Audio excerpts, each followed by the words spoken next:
My name is Arvind Prakash, and for 40 years, I served as a Hindu priest in Varanasi, India. My life was dedicated to the gods, to the rituals passed down for generations, to guiding others in their spiritual journeys. I spent my days leading temple ceremonies, offering prayers, and performing sacred rites that I believed connected us to the divine. From the moment I was old enough to understand, I had been taught that enlightenment came through devotion, discipline, and the traditions of our ancestors. I never doubted it. But on July 8, 2015, everything I thought I knew about life, about death, about the divine itself, was shattered forever. That morning began like any other. I woke before dawn, bathed in the holy waters of the Ganges, and dressed in my saffron robes. The air was thick with the scent of burning incense, the rhythmic chants of devotees filling the temple courtyard. I had performed these rituals thousands of times before, each movement familiar, each prayer recited without hesitation. But as I stood before the altar, ringing the brass bell in my right hand, something felt different. A strange, uncomfortable pressure built in my chest, spreading down my left arm. I ignored it at first, pushing through the discomfort, but within moments, the pain sharpened, like fire ripping through my body. I gasped, my vision blurring, my grip on the bell loosening. The last thing I heard was the clatter of metal as it struck the temple floor, its echo ringing through the sacred space. A wave of dizziness overtook me, my legs gave way, and before I could cry out for help, the world went dark. The voices around me faded, the warmth of the temple fires disappeared, and everything I had ever known simply ceased to exist. But I did not. I should have felt fear, panic, something, but instead there was peace. A silence deeper than anything I had ever known, a stillness that seemed to stretch into eternity. I was no longer on the temple floor, no longer bound by my physical body. I could see myself lying motionless, surrounded by priests and devotees frantically trying to revive me. But I felt no attachment to that body. It was no longer me. And then, just beyond the darkness, I saw it. A light, brilliant, alive, unlike anything I had ever seen before. The light surrounded me, but it wasn't just brightness. It was alive, filled with warmth and something I couldn't yet understand. It wasn't like the fire from our temple lamps, nor the glow of the sun at dawn. It was pure, overwhelming, and it knew me. The deeper I moved into it, the more I felt something I had never experienced before, a love so consuming, so complete, that it left no room for fear.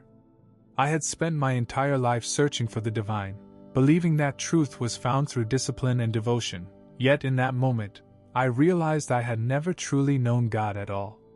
Then, through the brilliance of the light, a figure began to emerge. At first, I could only see a silhouette, but as he stepped forward, his presence became undeniable. He was clothed in white, his very being radiating power, peace, and authority all at once. I had never seen him before, yet somehow, I knew him. The moment his eyes met mine, it was as if every part of me, every thought, every deed, every prayer I had ever spoken, was completely known. But there was no condemnation, no disappointment, only love, greater than anything I had ever imagined. I wanted to speak, to ask who he was, but before I could, I heard a voice, not with my ears, but deep within me. It was unlike any voice I had ever known, not distant or commanding, but intimate, personal, full of truth. And as soon as I heard it, I understood. I am the way, the truth, and the life. The weight of those words crashed over me like a wave, breaking through everything I had believed for decades. And in that moment I knew. I was standing before Jesus. The realization hit me like lightning. Jesus was real. Not as a distant figure belonging to another faith, not as a foreign god, but as the truth itself. My entire life, I had never spoken his name, never considered him anything more than the deity of another religion. Yet here he was, standing before me, more real than anything I had ever known. Everything I had believed, everything I had practiced, suddenly felt small in comparison to the overwhelming presence before me.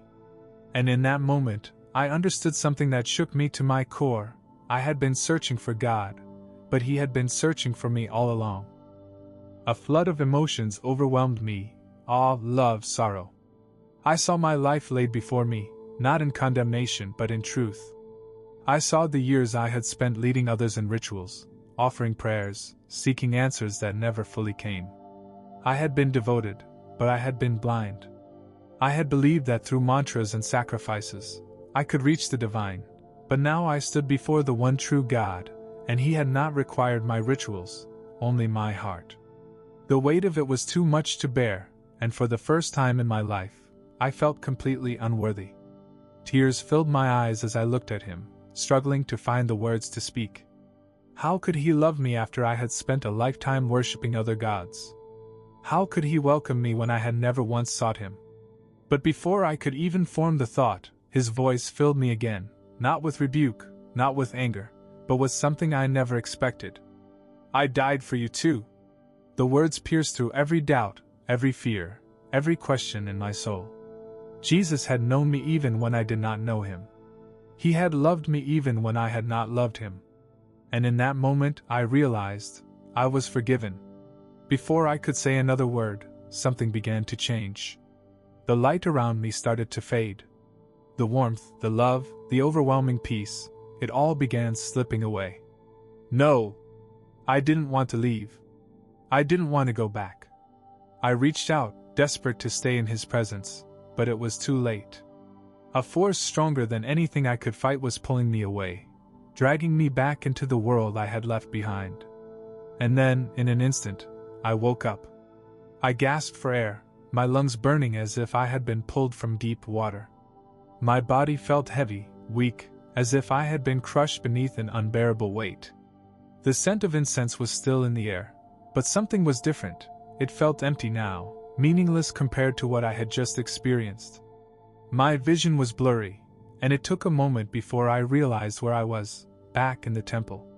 The golden statues, the flickering oil lamps, the murals of gods I had worshipped for decades, they were all exactly where they had been before I collapsed. But I was not the same.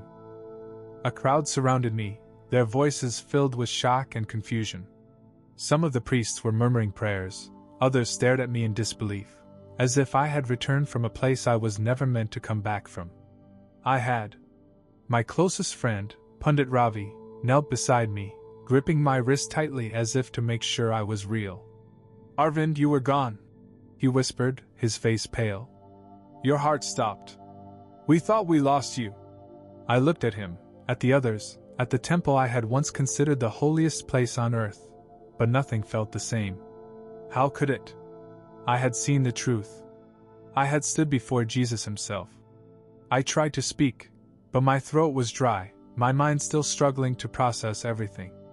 I had spent 4 decades devoted to the gods of my ancestors, believing I understood the divine, believing I had been walking the right path.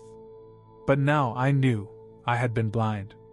My lips trembled as I forced out the only words that mattered. "I saw Him." Ravi's brows furrowed. "Who?" he asked, his voice cautious, as if he already knew he wouldn't like my answer. I turned my head slowly, locking eyes with him, and when I spoke again, my voice was steadier, clearer than it had ever been. "Jesus." The moment his name left my lips, the entire room fell silent. The murmuring stopped. The shifting of feet, the shuffling of robes, everything ceased. The priests around me exchanged nervous glances, some taking a step back as if I had spoken something forbidden. I could feel the weight of their stares, the tension thick in the air. They didn't believe me. They didn't want to believe me. I had been one of them, a leader in the temple, a man of faith and tradition, but now, with just one name, I had become an outsider. Ravi's expression darkened, his grip on my wrist tightening. "Arvind, you're confused," he said quickly, shaking his head. "You were unconscious. Your mind, no." The word came out stronger than I expected, cutting through the air like a blade. "I know what I saw. I know who I saw. And it was Him." I swallowed hard, my heart pounding. "Jesus is real." The reaction was immediate. A few of the younger priests gasped, their eyes wide with shock.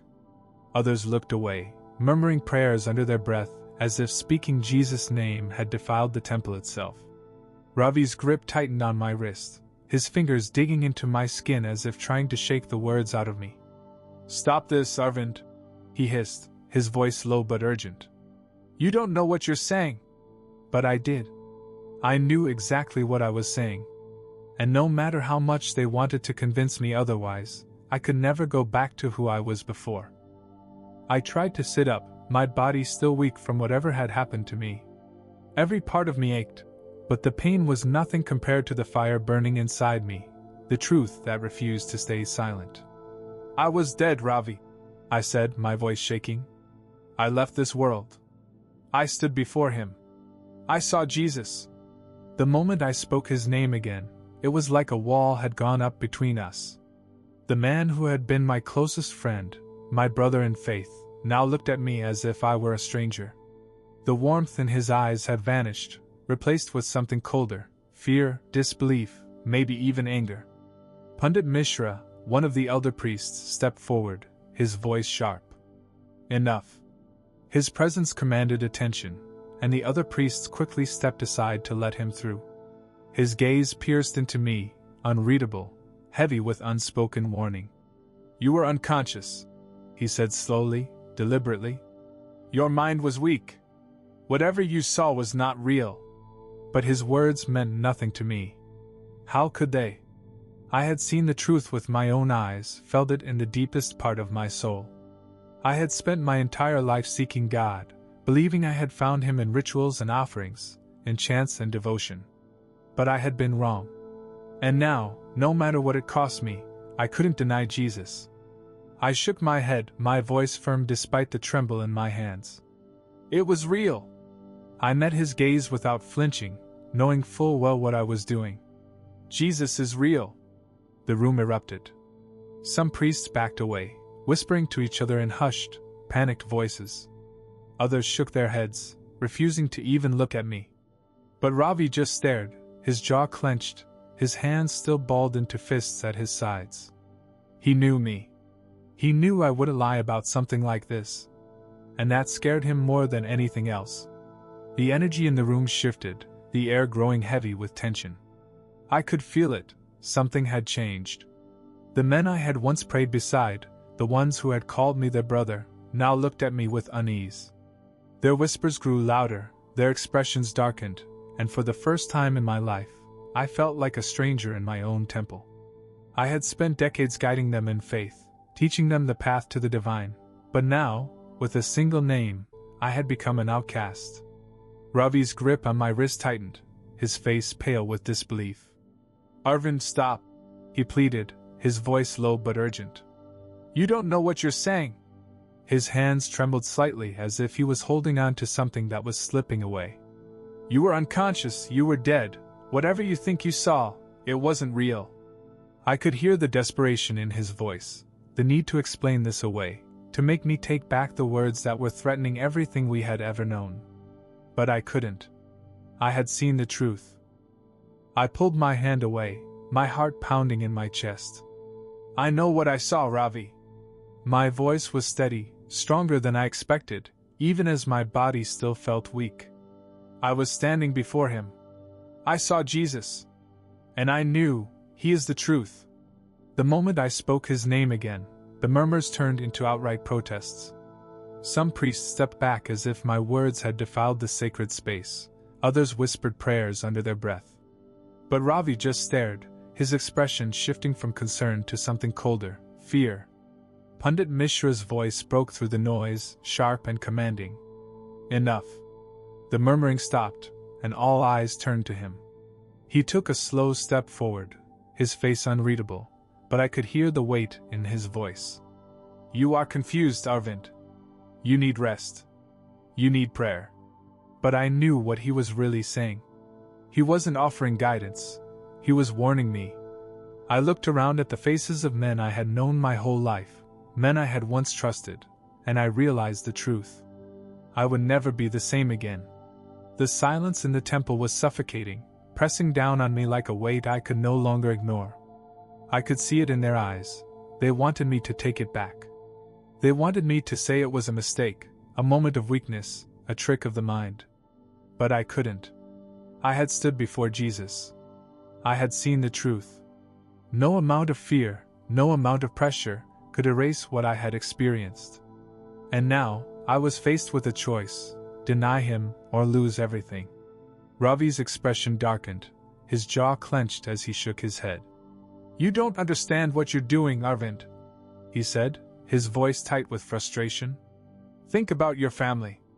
Think about your position. You are a priest of this temple. How can you throw it all away?" His words were meant to reach me, to pull me back, but they only strengthened my resolve. I had spent my entire life serving gods who never spoke to me. But Jesus, he had called me by name. And now, I had no choice but to follow him. I took a slow, steady breath, ignoring the way my hands trembled at my sides. "I know exactly what I'm doing." My voice was firm, unwavering, even as my heart pounded in my chest. "I met Jesus. I stood before him. And I will not deny what I have seen." The moment I said it, the weight of those words settled over the room like a storm. Some priests gasped, others stepped back, their faces twisted in shock. To them, I had spoken blasphemy. To me, I had spoken the truth. Pandit Mishra's face hardened, his voice now cold, distant. "Then you are no longer one of us." The finality in his words hit like a dagger, but I did not flinch. I had known this moment would come. I had known the cost of speaking his name. But I also knew this: no matter what they took from me, no matter what I lost, I had already gained everything. The weight of Pandit Mishra's words settled over me like a heavy stone. "Then you are no longer one of us." The finality of that sentence echoed through the temple, cutting deeper than I expected. For 40 years, this place had been my home, these men had been my brothers, and now, with just a few words, I was an outsider. I had always believed that my devotion, my service, had given me purpose. But now I realized that purpose had been built on a foundation that was never complete. I had found the truth, and because of that, I was being cast out. Ravi took a step back, his expression filled with something I had never seen before: fear, maybe even grief. "Think about what you're saying, Arvind," he urged, his voice quieter now. "Think about your family. Your name. If you walk down this path, there is no turning back." I swallowed hard, my chest tightening at the thought. He was right. My wife, my son, my entire community. How would they react? Would they reject me just as my brothers in the temple had? The life I had built was slipping through my fingers, but in my heart, I already knew the answer. I could not turn back. I lifted my gaze, meeting Ravi's eyes one last time. "I have seen Jesus," I said, each word slow, deliberate, final. "And I will follow him." My voice did not waver, even as my body still felt weak from the weight of everything I was losing. I was no longer a priest of this temple. I was no longer welcome among them. But I had found something greater than all of it, a truth worth more than my reputation, my position, or even my life. Pandit Mishra exhaled sharply, then turned his back to me. "Then leave," he commanded, his voice cold, emotionless. "You do not belong here anymore. The temple, my home, the place I had given my entire life to, it was no longer mine." I looked around one last time, at the sacred walls, the statues, the men I had once called my brothers. Then, without another word, I turned and walked away. With every step I took toward the temple doors, the reality of what was happening sank deeper into my soul. I had spent 40 years inside these walls, waking before dawn to offer prayers, leading ceremonies that I once believed connected people to the divine. And now, I was walking away from it all. Not because I had lost my faith, but because I had found the truth. And the truth had a name: Jesus. The murmurs behind me grew softer as I reached the threshold, but I could still feel their eyes on me, burning with disbelief, anger, and perhaps even pity. They thought I was deceived. They thought I was lost. But for the first time in my life, I was more certain than ever. I wasn't lost. I had been found. As I stepped outside, the warm air hit my face, but I felt an unexpected chill. I had left the temple, but what now? My entire life had been built around this place, these people, these beliefs. Where would I go? How would I even begin to explain this to my family? The streets of Varanasi stretched before me, filled with the sounds of vendors, prayers, and the distant ringing of temple bells. Everything looked the same, but I had changed. My heart pounded as I thought of my wife, Meera, and my son, Anik, waiting for me at home. Would they understand? Would they even listen? Or would they, too, turn their backs on me like my brothers in the temple had? I had lost my position, my identity, my community. But I had gained something far greater, Jesus. And no matter the cost, I would not turn back. As I took my first step toward home, a quiet voice stirred in my heart, not my own, not a memory, but something deeper. Do not be afraid. I am with you. A breath I didn't realize I was holding escaped my lips, and in that moment, I knew I wasn't walking alone. If this story touched you, I want to hear from you. Have you ever had an experience that changed your faith? Have you ever felt God calling you to something greater, even when it costs you everything? Let me know in the comments. And if this message spoke to your heart, don't forget to like, share, and subscribe, because someone out there needs to hear this. Thank you for watching, and remember, when you know the truth, you can never be the same.